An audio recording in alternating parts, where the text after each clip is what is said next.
Grow your career with a Master of Agribusiness degree from Kansas State University. Using the latest technology in distance education, we strive to deliver a world-class degree to a global audience in the food, animal health, and agriculture industries. We are dedicated to ensuring flexibility throughout the program, offering completion from anywhere and a variety of course schedules to work on your time. We focus on having a direct connection to the current professional landscape with industry experienced instructors preparing coursework with immediate applicability. During the 2.5-year program, you will have the opportunity to network with your fellow classmates to build professional connections around the world. 3 start dates are offered at multiple campus locations. Learn more about the award-winning program and find out how to apply by contacting us today.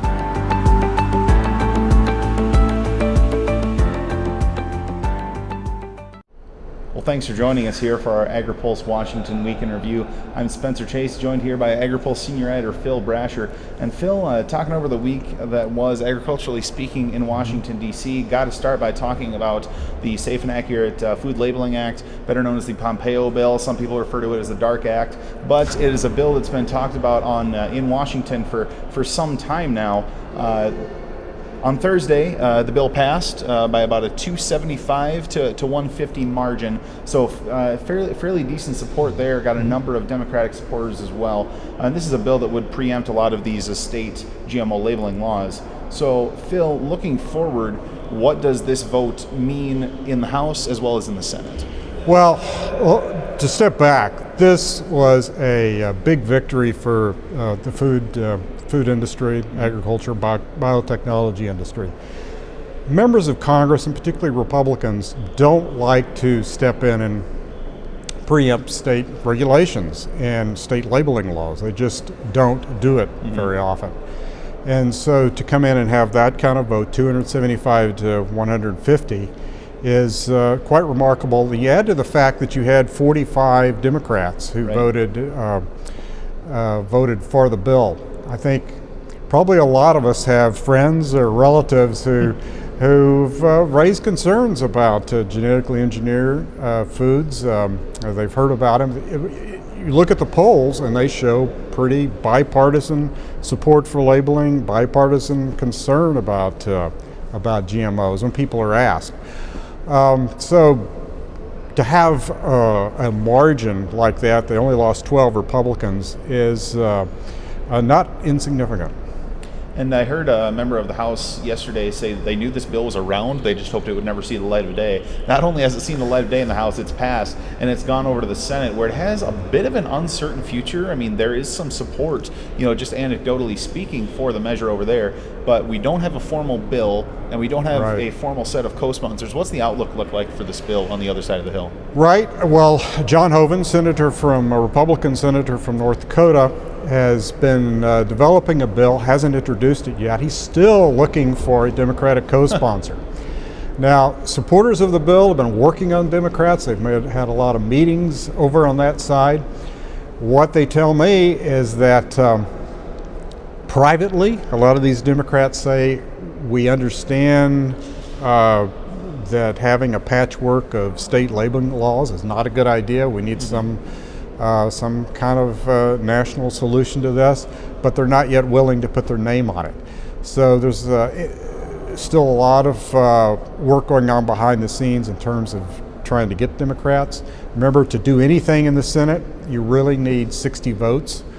So you have 54 Republicans, and you're probably going to lose some Republicans. How many, we don't know. But we know they're going to need a number of Democrats to support this bill, at least on the floor at some point. So it's an uphill battle, but we're going to be hearing a lot more about this. Well, and probably a lot more over a longer course of time, because the Senate schedule is looking to be pretty full before they adjourn for August. So this is something that's probably going to have to be addressed in the September-October time. Right. The deadline to really remember is that next July is when Vermont's, which would be the first state labeling law, is set to take effect if the court doesn't block it. So there is some time, but there's a real sense of urgency in the industry about getting this legislation enacted. Also on the Senate side of the Hill, I want to talk briefly about some tax legislation that cleared out of the Senate Finance Committee, looking at the tax extenders, which contains a whole broad list of things, both not really relating to agriculture, but also some that are very important to agriculture, such as the Section 179, which involves some deductions as well as some biofuel tax credits. Phil, what does this mean that we're looking at tax extenders in July rather than, because these tax extenders expire at the end of the year, what does it mean that we're looking at them in July as opposed to week 1 of December? Well, as you say, they actually expired last December. They were reinstated in December, about 2 weeks before the end of the year. I'm sure I'll be wrong again before the end of the video, folks. And then they expired.